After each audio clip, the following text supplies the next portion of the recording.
اللہ الرحمن الرحیم۔ السلام علیکم۔ رہنمائے اردو میں خوش آمدید۔ عزیز طلباء، ہم نے جماعت نہم کا جو ہے سبق نمبر 11 قدر ایاز شروع کیا ہوا ہے۔ پچھلی ویڈیو میں ہم نے مشقی سوالات ان کے جوابات کیے تھے۔ اس ویڈیو کا لنک جو ہے وہ ڈسکرپشن میں موجود ہے۔ جس نے وہ ویڈیو نہیں دیکھی اس لنک پر جا کر دیکھ سکتا ہے۔ آج جو ہے ہم اس سبق کا خلاصہ تحریر کریں گے۔ یہ ایک معیاری خلاصہ ہے۔ اگر آپ اس خلاصے کو اسی طرح سے جس طرح سے ہم نے اس ویڈیو میں جو ہے وہ لکھا ہے، تیار کیا ہے، اگر آپ اس کو ایسے ہی تیار کریں گے اور پیپر میں اسی پریزنٹیشن کے ساتھ اگر آپ اس کو اٹیمپٹ کریں گے تو آپ کو انشاءاللہ تعالیٰ 5 میں سے 5 پورے نمبر ملیں گے۔ سب سے پہلے آپ کٹ مارکر کا یوز کرتے ہوئے پرومیننٹ کر کے سبق کا عنوان تحریر کیا کریں۔ اس سبق کا عنوان ہے قدر ایاز۔ اس کے بعد پھر جو ہے پرومیننٹ کر کے مصنف کا نام کرنل محمد خان، اس کو تحریر کریں گے۔ اس کے بعد جو ہے آپ ہیڈنگ دیں گے کٹ مارکر کا یوز کرتے ہوئے خلاصہ، اور خلاصہ ہم تحریر کریں گے۔ کرنیلوں کو رہائش کے خاصے عمدہ سی کلاس بنگلے ملتے ہیں۔ مجھے خوش قسمتی سے ایک ایسا بنگلہ مل گیا جو اپنی کلاس میں بھی انتخاب تھا، یعنی مجھے کرنیلوں میں وہ امتیاز حاصل نہ تھا جو میرے بنگلے کو بنگلوں میں تھا۔ یہ بنگلہ ولسن صاحب نے خاص طور پر اپنے لیے بنوایا تھا۔ اس شاہانہ طرز کے بنگلے کی آرائش و زیبائش کے لیے مقامی کباڑیے کی مدد لی گئی تھی۔ سلیم میاں ابھی میٹرک کا امتحان دے کر فارغ ہوا تھا۔ اپنے دوستوں کے ساتھ بے فکری سے بیڈمنٹن کھیلتا اور سر شام دوستوں کے ساتھ ٹیلی ویژن کے سامنے بیٹھ جاتا۔ بوڑھے علی بخش کے علاوہ کوئی اور اس کے کمرے میں داخل نہیں ہو سکتا تھا۔ ایک دن سلیم کا دوست امجد اس کی غیر موجودگی میں اس سے ملنے کے لیے گھر آیا اور باہر برآمدے میں آرام کرسی پر بیٹھ گیا۔ علی بخش نے اسے ٹھنڈا پانی پلایا۔ وہ کافی دیر تک سلیم کا انتظار کرتا رہا لیکن آخر مایوس ہو کر چلا گیا۔ بعد میں سلیم کو علم ہوا تو وہ علی بخش پر برس پڑا کہ اس نے امجد کی ٹھیک طرح سے تواضع نہیں کی۔ امجد اسے دیہاتی سمجھے گا۔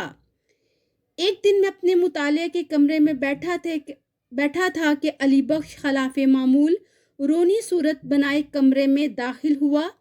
وجہ گرانی پوچھی تو کہنے لگا کہ سلیم میاں نے ڈانٹا ہے۔ کہتے ہیں کہ بدتمیز ہو، گنوار ہو، دیہاتی ہو۔ علی بخش سلیم کی ڈانٹ کے متعلق بتا ہی رہا تھا کہ سلیم آ گیا اور علی بخش کے خلاف شکایت کرنے لگا۔ ہم نے سکون سے یہ قصہ سنا۔ ان کا جھگڑا معمولی قسم کا تھا جس کا خاتمہ چائے کی پیالی پر ہو سکتا تھا۔ باتوں ہی باتوں میں ہم انہیں ایک دیہاتی لڑکے کا قصہ سنانے لگے۔ ایک لڑکا تھا جو اپنے گاؤں سے پرائمری پاس کرنے کے بعد شہر کے ہائی اسکول میں جا داخل ہوا۔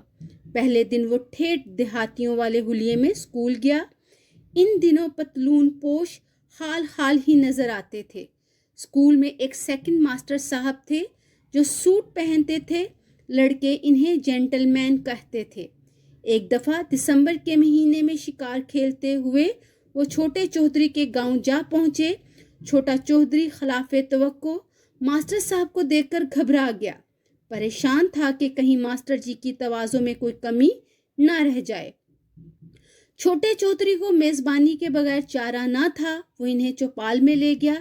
چونکہ ماسٹر صاحب نے پتلون پہن رکھی تھی لہٰذا ان کے لیے رنگین چارپائی بچھائی گئی۔ گاؤں کا نائی ماسٹر جی کے پاؤں دبانے لگا۔ ایک نوکر کو تازہ مکئی کے بھٹے بنوا کر لانے کو کہا تو ماسٹر صاحب نے چائے کی خواہش ظاہر کی جو بڑی دوڑ دھوپ کے بعد پوری کی گئی۔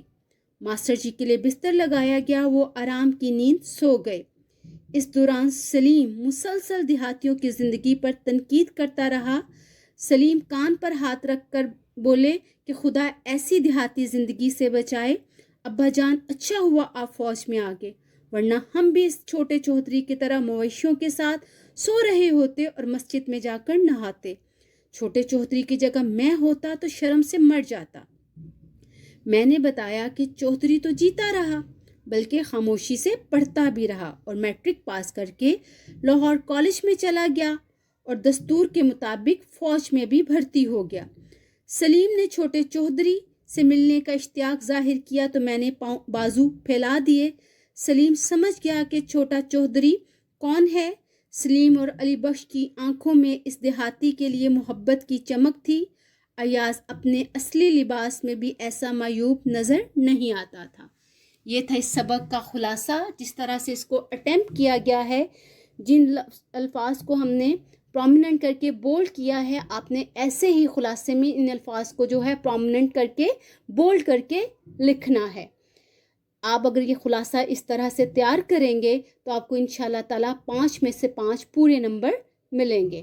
جنہوں نے ہمارا چینل ابھی تک سبسکرائب نہیں کیا وہ چینل کو سبسکرائب کر لیں، بیل آئیکن کو پریس کر لیجئے تاکہ آپ کو آنے والے تمام لیکچرز کے نوٹیفیکیشن مل سکیں اور آپ کا کوئی بھی لیسن سکپ نہیں ہو۔